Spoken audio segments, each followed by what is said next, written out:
here on this earth? Did I take more than I gave? Did I look out for the people, or did I do it all for fame? Legend is Exodus, searching for euphoria, trudging through the mud to find the present, no ignoring us. 20,000 deep up in the street like we some warriors. My mama told me never bow your head. I feel glorious, glorious. Got a chance to start again. I was born for this, born for this. It's who I am, not could have again. I made it through the darkest part of the night, and now I see the sunrise. Now I feel glorious, glorious. I feel glorious, glorious. I'm feeling glorious. The crib looking victorious. You know that we've been going it since we hopped out that DeLorean. Welcome in, everybody, to the In Off the Bench podcast. My name is Jim Cross. I am flying solo today. We're doing a daytime episode, so Daniel Ball is not available, but we got to keep it moving because when it comes to Oklahoma Gymnastics, we want the whole team. It's not just talent, it's character, it's everything in between. They have a culture there that is just unrivaled. I can say that with a straight face as an LSU fan. And I just want to get a chance to meet all these wonderful ladies. So with that being said, Keira Wells, how are we doing today? Hi, thank you for having me. Absolutely. We're blessed. And I mean everything I've said. I've been questioned a lot this year because aren't you an LSU fan is what I constantly get. And I said, we've had 11, Oklahoma guests. They're just the nicest, people in the world. It's not just that y'all are tremendous athletes. It's the character too. And it's I'm not saying LSU isn't. It's just, I don't know. There's something going on here.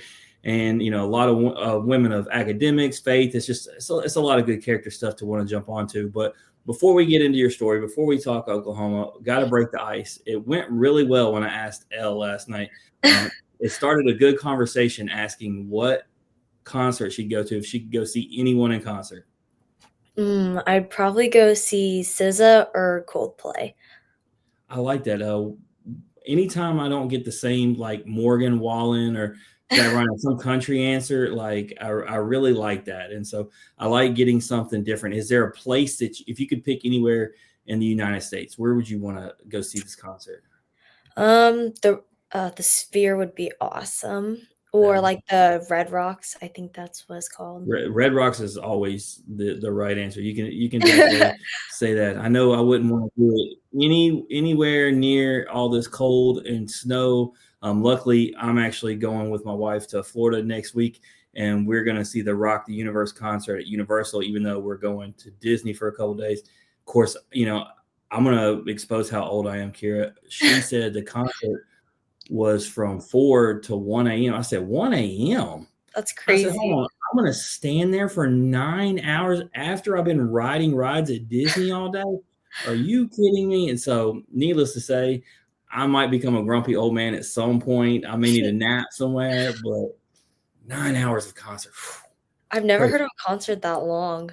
There's got to be something we don't understand, right? Like obviously there's numerous acts, and so it goes on, but like I just don't think anybody would stand there. Like there's got to be intermissions and people can go eat, or I guess maybe because it starts at 4, maybe like go eat or something. I don't know, but we'll find out. It's the most magical place on earth with Disney, and then the concerts at Universal. So we'll see how it goes. My wife is a big time Disney nerd, and it's super cold here. So warm weather, getting her to her place will be good. But speaking of, where are you from? I'm from Augusta, Kansas. So if I was to go to Augusta, Kansas, what would be the one thing that I need to do? You're gonna have to go to our hometown Mexican restaurant. That's not a bad answer at all. I mean, we got like the problem with where I live, you can't say hometown Mexican restaurant. There's like one on every corner. It's like you either have a Walgreens or a Mexican restaurant. So I don't even know what our hometown one would be. Yeah, Augusta's very, very small. What's your go-to dish from there? It's called the Pollo Jalisco. It's just rice, chicken, and queso. Nice. I'm sitting here. I'm on a prayer and fast with the church. So you're talking about that good food, and I can't have it right now. But it is what it is. I need to lose weight anyway. That's not why I'm doing it, but it sure doesn't hurt. That's funny you say that. My mom's also doing that. Yeah, the first few days is tough, but it really once you get your mind, you know this, like it's no different than training for anything. You Mhm. get your mindset locked in, and you get through the first few days, and then it just gets easier. And by the time you know you're at the end of the week, you're just rolling. So I'm on day 4, so I'm getting to the point where it's starting to become a little more normal. Probably the only hiccup I got is my son keeps asking me to get pizza. And I'm like, bro, you cannot have that in the house right now. That's temptation overload. You just got to wait. Yeah. So speaking of family, who all is in the family? Mom, dad, brothers, sisters. Who we got? I have 2 older siblings, a brother and a sister. So older siblings. Usually, a lot of the younger athletes that we have, the older siblings played a role, even if it wasn't doing the same sports, but just helping drive and motivate them. Did your siblings play a role in helping get you to amp it up as you were growing up? Yes, definitely. They always came and support me at almost every meet they could come to, so that also really helped. And growing up, like, is it mom and dad? Is it a coach? Is it a collegiate or professional gymnast you're watching? Who's your biggest inspiration coming up when it comes to gymnastics? Definitely my family just helping me push and just all the times I wanted to give up. They've just been by my side the whole time. Yeah, absolutely. Can't go wrong with that. Did you have a favorite gymnast, someone that you aspired to be, when you were younger? Not really, which is kind of a hot take. I mean, there's nothing wrong with that at all. You know, it's one of those things that I don't know, like you can get caught up trying to be somebody, Mhm. and then that can actually set the bar too high. So with you not doing that, you're not really setting a standard that you may meet or fail one way or the other. You're just trying to do the best you can every day, and whatever happens, seems to happen. Which you're landed at Oklahoma, so you're doing just fine the way you're doing. Level 10 gymnast out of 316 gymnastics. Three-time consecutive national vault champion, 5-time level 10 national qualifier. Obviously I could go down this whole list. Just a lot of success. The first question I got, like when it comes to gymnasts, were you able to go to a regular high school, or because you were so busy training with gymnastics, traveling, all that, did you have to homeschool? So 6th and 7th grade, I tried online school, but it just wasn't for me. And then 8th through senior year, I went to public school and they let me do half days. So that was very nice. And then the classes that I need to like make up, I just did online. So I didn't get a chance to really ask this last night, but I want to ask you this. How hard is the transition when you go from half days and even sometimes online school? Obviously there's online classes now when it comes to college, but when you're getting a college environment and you're now having to get all these classes done. Mhm. I don't think it was like that much of a change because I did take some college classes through high school, so that definitely helped me prepare it. And also, of course, gymnastics in school, I've had to learn to have good time management. Absolutely. So ultimately, you choose to go to Oklahoma with as good as you were. You can go anywhere. You are from, the Midwestern area. So Oklahoma could have been a team that was just real easy to go to aside from their championships. Is it a clear Oklahoma thing? Were there considerations for other schools? It was Clear, Oklahoma. Can't go wrong with Yeah. at all. So let's get into your first year there. NCAA second team All American on vault, competed in all 16 meets. When you go to a school with as much talent and depth as Oklahoma, do you think like you would go and compete in all 16 meets? Is that like a goal or expectation you have? Yes, very much. And so you get labeled as a specialist, and it's one of those things that I learned more and more. So I go back to like Aaliyah Finnegan when she came on a couple years ago. She was a specialist at the time, really working on beam, but you see her now flourishing and everything.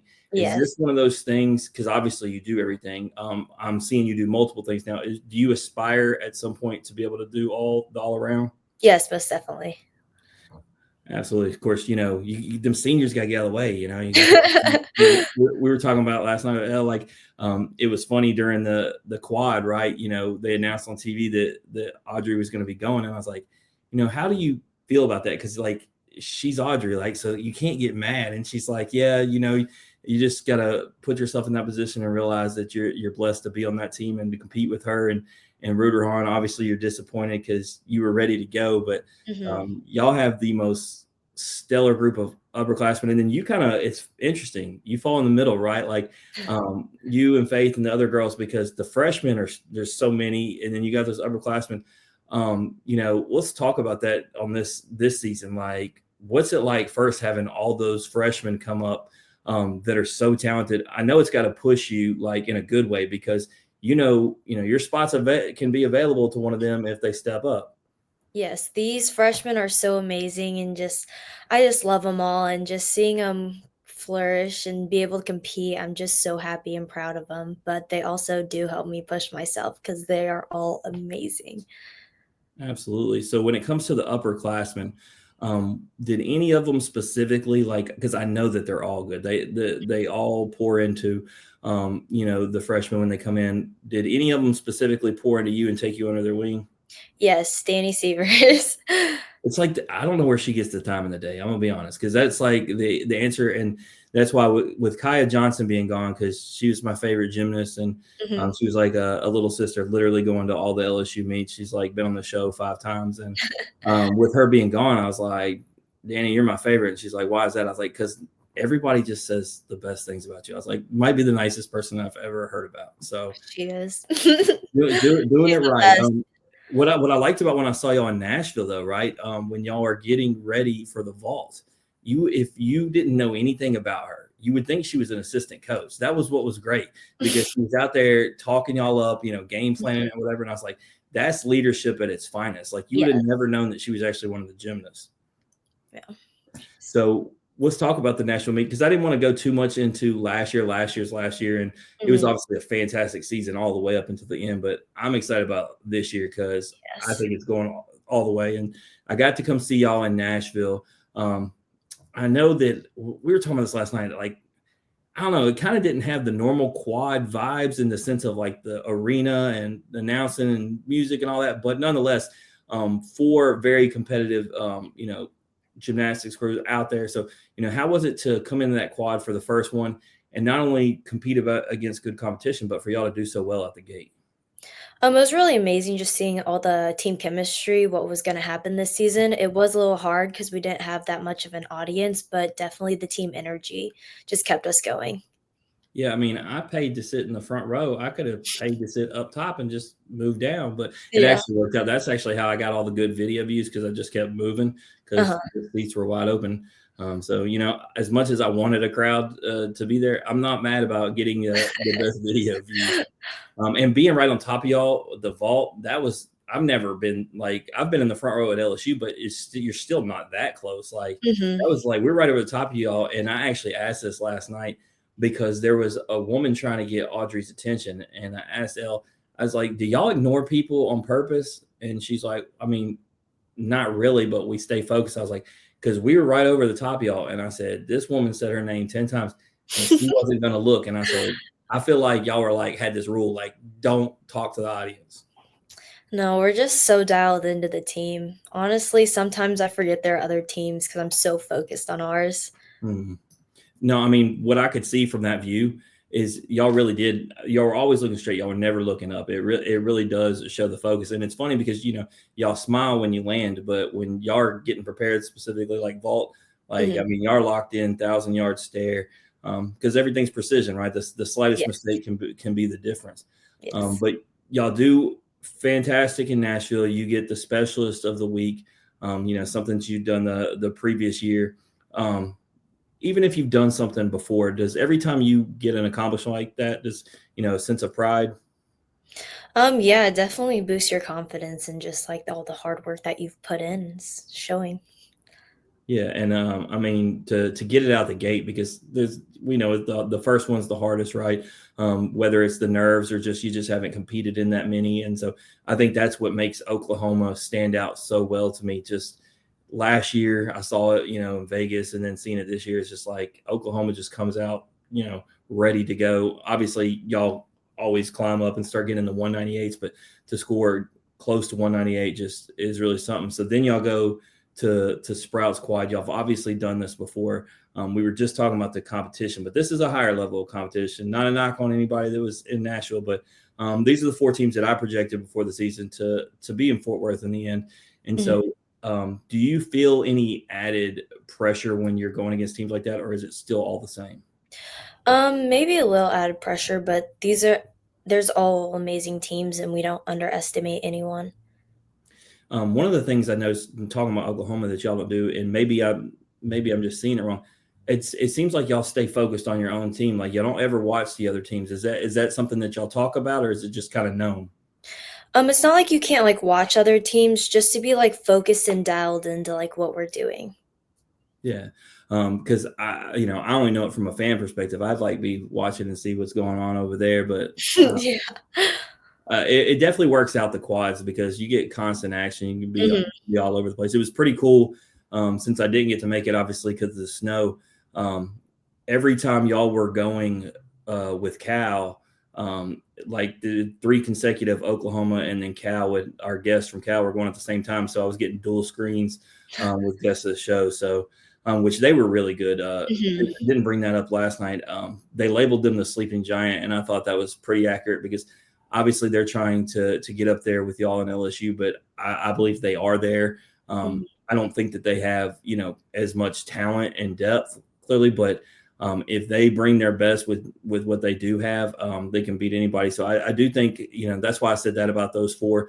You're obviously familiar with Utah. So I think that was a pretty good preview of what's to come. But this upcoming Friday, you got your first home meet. Yes. Missouri's a top 10 school. How excited are you to be in front of the home crowd? I'm so excited to be in front of the crowd. The LNC, it's just so amazing in the atmosphere, and I just love people coming and watching us and supporting us. Yeah, what does it hold? 10, 12,000, I'm not sure. Probably like 12,000. I know that when I look to go, the best thing you can do if you're a program is definitely make the tickets affordable. And until I realized Norman was 8.5 hours, for whatever reason, I thought like it might be 5. I was kidding myself. So like, I'm gonna see how much season tickets are, and it was only $65 for a whole season. And I was like, that's the best price you ever find. And then I saw how far it was. Like, hotel and gas will still break me. So Yeah. all y'all are gonna be in Nashville. I could do that. Obviously, it's supposed to be in Oklahoma City. I'll be able to see y'all in the SEC championships because that's only 3 hours away. So I was like, I just have to go closer. So, but last question. Talking about this team, talking about the depth and talent we got. How do y'all know y'all are ranked number 1? Y'all know what happened last year. How do you make it to where you don't get stagnant? Like you're the most talented, you're the most deepest team, you're ranked number 1, you did this last year. How do you stay focused every single meet for what's a somewhat of a long season to just realize get better every week, and then we got to take care of business when we get to the end? Yeah, we have goals that we all want to reach, and we just know that we can get like 1% better each meet, and we just strive to be that. What if you get a 10? You can't get 1% better the next meet. There's always something KG can find. I know you got the 9.95s. Are we getting a 10 this year?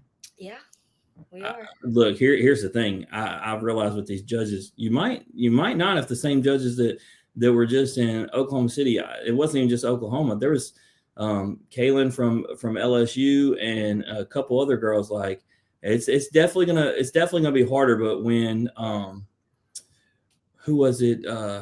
So you obviously Finnegan, obviously Jordan Bowers. There's a few different routines that they got the 9.975, and it's like, okay, they're really going to make people work to get this 10. Yeah. Not that they ever are just given, but we'll see. But I do hope that everybody gets that 10 feeling in Norman.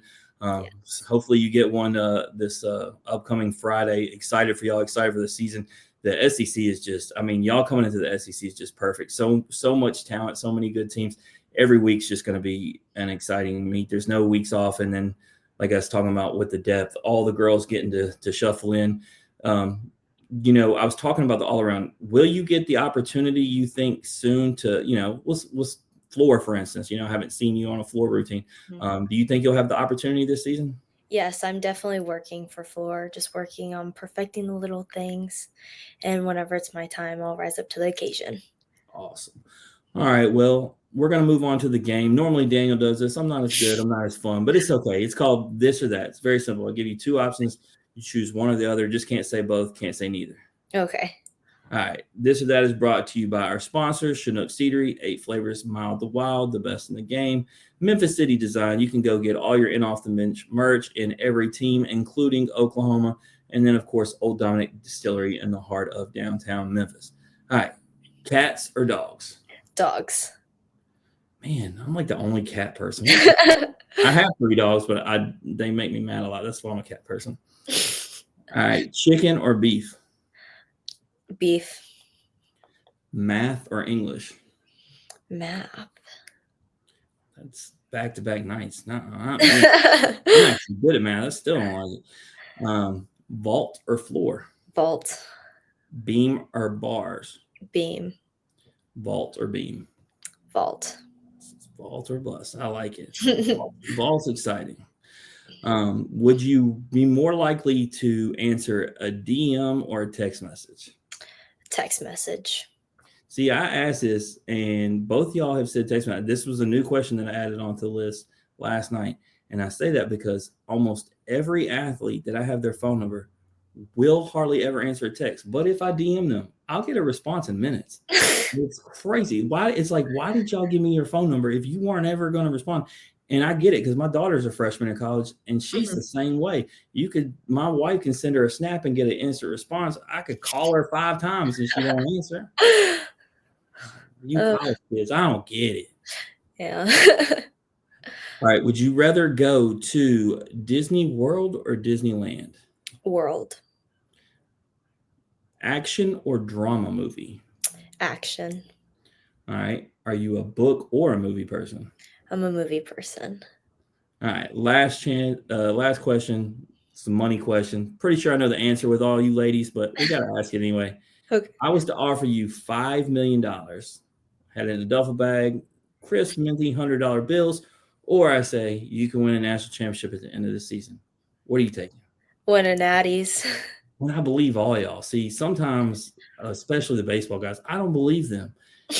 But I don't know. Like, and especially after Jordan Bowers came on here and we changed it for her because she already had 2, and we were like $25 million or your 3rd national championship. We upped it, and she said she'd still take a 3rd one.